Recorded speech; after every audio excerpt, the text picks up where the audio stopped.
कि कहाँ गया? आदित्यानामहं विष्णु आदित्यानामहं विष्णु ज्योतिषां रविरंशुमान् ज्योतिषां रविरंशुमान् मरीचिर्मरुतामस्मि मरीचिर्मरुतात्स्मि नक्षत्राणामहं शशि। नक्षत्राणामहं शशि। आदित्यों में मैं विष्णु हूँ। आदित्य मतलब अदिति के पुत्र, और उसमें विष्णु हुए अर्थात वामन देव। ज्योतिषाम रविर अंशुमान, ज्योतिषों ज्योति युक्त। ज्योतिषाम का अर्थ क्या लिखा गया यहाँ पे? समस्त ज्योतियों में मैं रवि हूं जो अंशुमान है। अंशुमान जो किरणों से युक्त हैं, ठीक है, प्रकाशमान। मरीचि मरुताम अस्मि, मरुतगण जो 50 भाई छोटे भाई हैं इंद्र के, उनमें प्रमुख हैं वो है मरीचि। नक्षत्राणाम अहम शशि, जो जितने भी नक्षत्र हैं उसमें मैं चंद्रमा हूं। तो नक्षत्र बहुत छोटे छोटे से होते हैं, लेकिन मुख्य रूप से उसमें कौन है? चंद्रमा। इस प्रकार से तो सभी में मुख्य विभूति के रूप में भगवान का स्मरण करना चाहिए। मैं आदित्य में विष्णु, प्रकाशों में तेजस्वी सूर्य, मरुतों में मरीचि तथा नक्षत्रों में चंद्रमा हूं। गीता भूषण टीका। द्वादश आदित्यों में मैं वामन देव हूं। अब इस पर पूरी व्याख्या नहीं करना चाहता वामन देव कौन है और आदित्य कौन है, लेकिन माता अदिति ने प्रार्थना किया था जब बलि महाराज ने देवताओं के राज्य को छीन लिया था, और फिर उनकी प्रार्थना की वजह से वो भगवान वामन देव आए थे उनके बेटे के रूप में।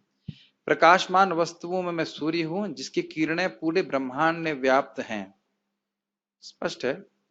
हाँ, एक बात स्पष्ट है करने वाली है कि एक ही सूर्य है जो पूरे ब्रह्मांड को आलोकित कर रहा है। कुछ कुछ साइंटिस्ट कहते हैं कि बहुत सारे सूर्य हैं, लेकिन ऐसा नहीं है। ये पता नहीं आपने पढ़ा है कि नहीं, लेकिन वो कहते हैं कि जितने भी तारे हैं वे सब सूर्य हैं, लेकिन ऐसा नहीं है। वैदिक गणना के अनुसार एक ही सूर्य है जो पूरे ब्रह्मांड को आलोकित करता है। इतने बड़े ब्रह्मांड में सूर्य कैसे कर सकता है? क्योंकि शास्त्र में लिखा है। माइक पे बोलिए। देखिए क्या है कि हम लोगों को सूर्य की स्थिति का वर्णन हम अब ज्योग्राफी के हिसाब से पढ़ते हैं, इसलिए हम कन्विंस हो गए हैं कि जो कुछ बोल रहे हैं वो सत्य है, क्योंकि बचपन में सब बोला गया था। बचपन में हम क्यों नहीं करते थे? हम सोचते क्या क्या लिखा है और उसको याद कर लेते थे। तो वो सोचते हैं जो कुछ वो बोल रहे हैं वो सही है। वो चीज जो बोल रहे हैं वो अपनी अपूर्ण इंद्रियों के द्वारा निर्धारित कर रहे हैं, लेकिन भगवान ने जो बनाया है वह उसका वर्णन वेद में लिखा है। ठीक है ना? प्रश्न क्या भूल गए?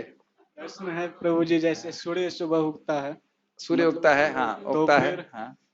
उसका मतलब जो रेड लाइट है जिसका वेवलेंथ ज्यादा वो आ पाता है, कम लाइट आ पाता है, तो ब्रह्मांड के अंत तक सब लाइट कहाँ से जा पाएगा उसका? तो जिसका ज्यादा हमारे वेवलेंथ देखिए है। पहली बात तो ये सोचना थी कि हमारा लॉजिक कहाँ तक जा पाएगा।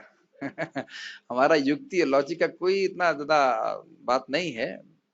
आ, भासमान क्या है? अक्स माता जी आपने ठीक से नहीं सुना। हर लोक का ब्रह्मा नहीं होता, हर ब्रह्मांड का एक ब्रह्मा होता है। और मैंने क्या कहा, हम यहाँ क्या सीख रहे हैं? एक ब्रह्मांड में एक सूर्य होता है, तो यानी कि अनेक ब्रह्मांडों में अलग अलग सूर्य होते हैं, वह कोई दिक्कत नहीं है। लेकिन एक ब्रह्मांड में बहुत सारे सूर्य नहीं होते, और हर ब्रह्मांड में एक ब्रह्मा जी होते हैं। कोई प्रॉब्लम नहीं है, ये होता ही रहता है। आपको बार बार सुनना होगा तब ये बातें समझ में आएंगी। आप देख रहे थे आज मैं सुबह पूछ रहा था, तो एक ही बात के 3 अंदर अलग अलग अंडरस्टैंडिंग थी। कितनी सुंदर बात है। आप सही बोलेंगे तो लोग गलत समझेंगे, जब गलत बोलेंगे तो क्या हालत होगी? सोचिए। इसीलिए सही बोलना, जितना संभव हो सके शास्त्र के अनुसार बोलना चाहिए। ठीक है, वो हो जाता है, धीरे धीरे सुनने से समझ आता है। तात्पर्य, आदित्य 12 हैं जिनमें कृष्ण प्रधान है। आकाश में टिमटिमा, कृष्ण प्रधान है अर्थात वामन के रूप में। आकाश में टिमटिमाते ज्योति पुंजों में सूर्य मुख्य हैं, और ब्रह्म संहिता में तो सूर्य को भगवान का तेजस्वी नेत्र कहा गया है। कुछ समझाना नहीं है इसमें। अंतरिक्ष में 50 प्रकार, मतलब कोई भी वस्तु आप देखते हो जिससे प्रकाश आता है, ट्यूबलाइट से भी प्रकाश आता है, दीपक से भी प्रकाश आता है, लेकिन क्या कोई सूर्य की बराबरी कर सकता है? नहीं। नक्षत्र बहुत सारे हैं, लेकिन क्या कोई चंद्रमा की बराबरी कर सकता है? नहीं। ये हमारे जो लक्ष्मीकांत प्रभु हैं, वो जो एस्ट्रोलॉजर हैं, वह भी बता रहे थे कि जो चंद्रमा है वो सबसे ज्यादा मन को प्रभावित करता है, सबसे प्रबल नक्षत्र होता है। तो ये ज्योतिष के अनुसार भी है। अंतरिक्ष में 50 प्रकार के वायु प्रवाहमान हैं, जिनमें से वायु अधिष्ठाता मरीचि कृष्ण का प्रतिनिधि है।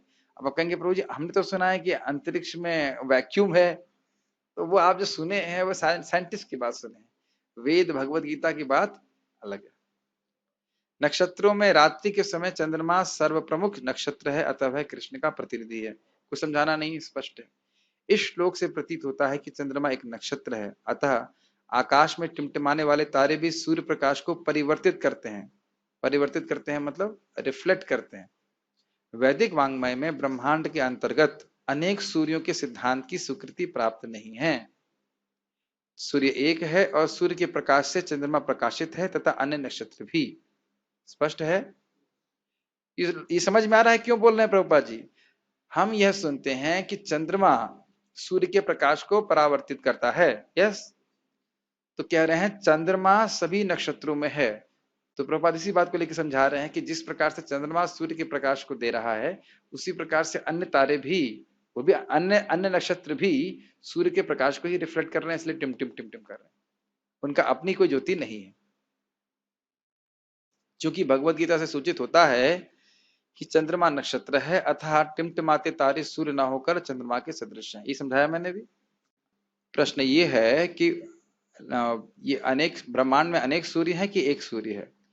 साइंटिस्ट कहते हैं कि जितने भी तारे हैं वह एक अपने आप में सूर्य हैं, कहते हैं कि नहीं। लेकिन वैदिक वांग्मय यानी वैदिक शास्त्र के अनुसार इस जगत, इस पूरे ब्रह्मांड में कितने सूर्य हैं? केवल एक सूर्य। वो पूरे ब्रह्मांड को आलोकित कर रहा है। बड़ी इंटरेस्टिंग बात है।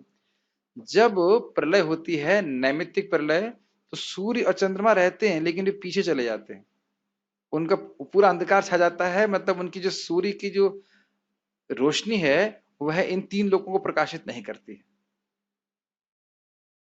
सूर्य चंद्रमा रहते हैं लेकिन वह प्रकाशित, उनके पीछे वो सब जगह अंधकार व्याप्त हो जाता है। ये सब एक साइड पॉइंट है, लेकिन पॉइंट यही है कि पूरे ब्रह्मांड को आलोक देने वाले कौन है? सूर्यदेव। हमें अपनी श्रद्धा को वैदिक वांग्मय पे ही रखना चाहिए, क्योंकि आज ये लोग कुछ बोल रहे हैं, कल कुछ बोलेंगे, कुछ ऐसे इत्यादि। ठीक है। एक बात प्रभुपाद संबंध में कहते हैं, किसी पूछा गया कि भाई मेरू पर्वत है तो हमें दिखता क्यों नहीं? कहते हैं वो सूक्ष्म है, इतना बड़ा है और सोने का बना है तो हमें दिखाई क्यों नहीं पड़ रहा है? कहते हैं मुझे प्रभुपाद ने कहा उस बात को, मेरे को दिख रहा है, तुमको नहीं दिख रहा क्योंकि सूक्ष्म है। ये सब चीजें 12 अवतार नहीं, 12 आदित्य हैं, आदित्य के पुत्र। सूर्य 12 हमने कहीं नहीं सुना।